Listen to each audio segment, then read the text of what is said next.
আপনি কি দেখছেন যে রাজনৈতিক দলগুলোর মধ্যে যে 7 দিন সরকার সময় দিয়েছিল রাজনৈতিক দলগুলোর মধ্যে, আমরা দেখেছি যে 9টি দল তারা উদ্যোগ নিয়েছে, আলোচনা করছে, এবং বিএনপির পক্ষ থেকে এটিকে ইতিবাচক বলা হচ্ছে, জামায়াতের পক্ষ থেকে কমিটি করা হয়েছে, কিন্তু এখনো পর্যন্ত আমরা দেখছি না যে আসলে রাজনৈতিক দলগুলো নিজেরা আলোচনা করে বসছে আলোচনার জন্য। আপনার কি মানে যদি বসেও সেক্ষেত্রে কি আসলে ফলাফলটা, আমরা অতীতের কথা যদি চিন্তা করি, আমরা অতীতে রাজনৈতিক দলগুলোর মধ্যে বহুবার দেখেছি বিভিন্ন সময়ে, কিন্তু সেই ফলাফলগুলো কিন্তু আমরা খুব ইতিবাচক দেখিনি। এবার কি মনে হয় আসলে এই আলোচনাটা কোন দিকে যাবে?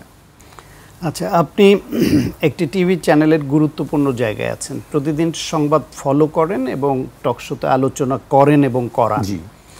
তো আপনার দুটো বিষয় নিশ্চয়ই মনে আছে যে এই ঐকমত্য কমিশনের শুরুর দিকে কমিশনের যিনি পরিচালনা করেছেন ডক্টর আলী রিয়াজ সাহেব, তিনি তার বক্তব্যে বলছিলেন যে যেসব বিষয়ে সব দল একমত হবে আমরা সেটাই সনদ আকারে নিব, যেগুলোতে একমত হবে না সেটা নির্বাচনী ম্যানিফেস্টো হিসেবে দলগুলো দিবে এবং জনগণ ডিসাইড করবে।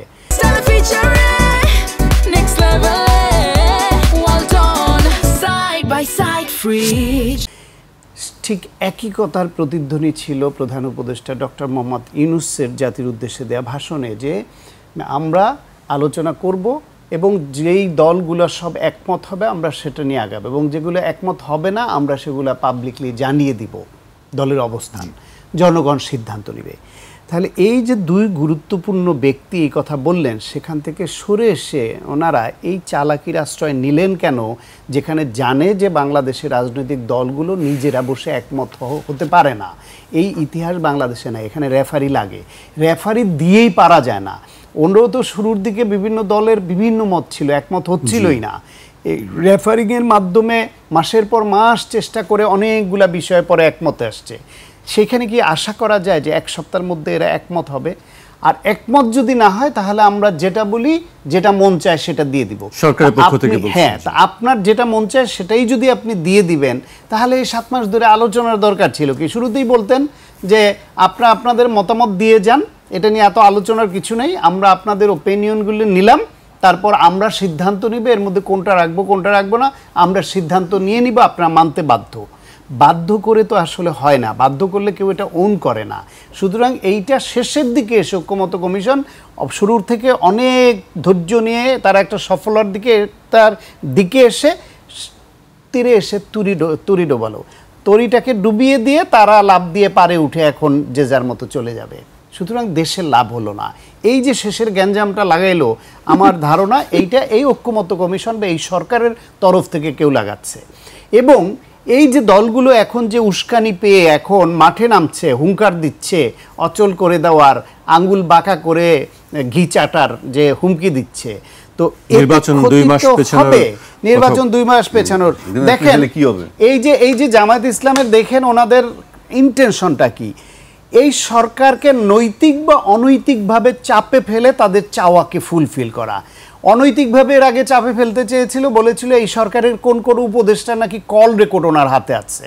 জামাতের নায়েবে আমির সাহেব বলেছিলেন ডক্টর আবদুল্লাহ তাহের যে কল রেকর্ড আছে, তিনি ফাঁস করে দিবেন যদি তাদের কথা না শোনে। এটা হচ্ছে একটা অনৈতিক চাপ ছিল, কারো এই কল রেকর্ড আপনার হাতে যাওয়ার কথা না, যাওয়াটাই হচ্ছে অনৈতিক প্রক্রিয়া। তারপর আবার সেটাকে আপনি যদি তারা রাষ্ট্রবিরোধী কিছু করে থাকে, দেশবিরোধী কিছু হয়ে থাকে, জনগণ বিরোধী হয়ে থাকে, আপনি সেটাকে বরং ওই তদন্ত প্রক্রিয়ার মাধ্যমে তাদের বিরুদ্ধে ব্যবস্থা নেওয়াবেন, সেটার একটা প্রক্রিয়া আছে। সেটা এই ভাবলে পাবলিকলি হুমকি দেয় না। শেখ হাসিনা করতো এই কাজটা, দুর্নীতিবাজদের জায়গা মতো বসাতো। বিচারপতি সিনহার নামে যে দুর্নীতির যে বিষয়গুলো আনছিল, পরে আসলো, বেরিয়ে আসলো, তারাই বের করলো। পরে তো আমরা জানলাম এই অভিযোগগুলো সবই আগের। তো প্রধান বিচারপতি হিসেবে বসানোর আগে তাদের গোয়েন্দা রিপোর্ট ছিল না, সব জানতো, সব জেনে বুঝে ওইরকম একটা লোককে ওইখানে বসালো যে ওই সুতো টেনে টেনে তারে দিয়ে যা খুশি তাই রায় দেওয়াবে। এই প্রক্রিয়া করতে হলো শেখ হাসিনা। ঠিক জামায়াতের নায়েবে আমিরও তাদের কিছু রেকর্ড নিয়ে হাতে নিয়ে হুমকি দিচ্ছেন, আমার কথা মতো চলো, না হলে ফাঁস করে দিব। এটা ছিল একটা অনৈতিক হুমকি। আর এইবার বলছে কি যে হাঙ্কি পাঙ্কি করবেন না, সরকারকে ধমক দিয়ে বলছে আমাদের মতো করতে হবে। এখন আপনি যেটা চান আপনার দৃষ্টিতে ন্যায্য, ফাইন, অবশ্যই লজিক আছে আপনার, কিন্তু যারা চায় না পিয়ার বা যারা গণভোট আগে চায় না, তাদেরও তো একটা লজিক আছে। এখন লজিকের বাইরে গিয়ে তারা যদি চাপ প্রয়োগের দিকে একইভাবে রাস্তায় নেমে বলে যে হাঙ্কি পাঙ্কি করবেন না, একসঙ্গেই নির্বাচন হতে হবে এবং কোনো পিয়ার হবে না নিম্নকক্ষে বা উচ্চকক্ষে, তাহলে এই যে অবধারিত সংঘর্ষ, এইটা কি জুলাই অভ্যুত্থানের স্পিরিটের সঙ্গে যায়? আপনি জুলাই অভ্যুত্থানের কথা বলে মুখে ফেনা তোলেন, আর জুলাই অভ্যুত্থানের পরবর্তী সময় এসে 16 বছর যারা একসঙ্গে সংগ্রাম করলেন, একসঙ্গে নিপীড়নের শিকার হলেন, একসঙ্গে গুম খুনের শিকার হলেন, আপনার আলোচনায় সব একমত হতে হবে কেন? যতটুকু একমত হয়েছে ওটুকু ধরে নিয়ে শুরুটা করেন। তারপর যদি যারা মানছে না তারা যদি গণবিরোধী কোনো অবস্থান নেয়, জনগণ ভোটের মাধ্যমে তাদের জবাব দিবে। আপনারা সরকার গঠন করবেন, করে আপনাকে এগুলা সব বাস্তবায়ন করে দেখাবেন যে জনগণ আমাদের পক্ষে রায় দিয়েছে, আমরা সব বাস্তবায়ন করলাম। অথবা ধরেন বিএনপি বড় দল, আপনারা মনে করছেন যে এত অল্প সময়ের মধ্যে আপনাদের সরকার গঠনের কাছাকাছি যেতে পারবেন না, বিএনপি বড় দল হিসেবে কিছু অনৈতিক অবস্থান রেখেও যদি সরকার গঠন করে, আপনারা তারপরে প্রচার চালাবেন। সেই 5 বছর পর নির্বাচনটা তো হবে নির্দলীয় সরকারের অধীনে। সেইখানে তো মানুষ তাহলে বিএনপির যদি অন্যায্য অবস্থান, তার বিরুদ্ধে আবার রায় দেওয়ার সুযোগ পাবে। আপনারা সেই সংগ্রাম চালিয়ে যান, কথা বলেন, কিন্তু সেটা হচ্ছে গঠনমূলক রাজনীতি।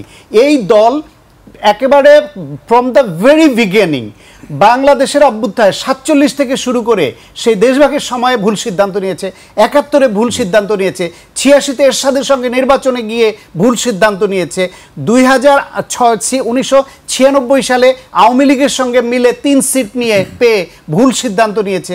তারপরে 2014 সালের নির্বাচনে বিএনপি যাওয়ার জন্য আগ্রহী ছিল, সেই নির্বাচনে এই জামায়াত জোটের থাকার কারণে প্রেশার ক্রিয়েট করে না যেতে দেওয়ার যে প্রক্রিয়া তৈরি করেছিল, ভুল সিদ্ধান্ত নিয়েছে। 2008 সালে একা নির্বাচন করে ভুল সিদ্ধান্ত নিয়েছে। এখন আবার তারা সে একই ভুল পথে হাঁটছে।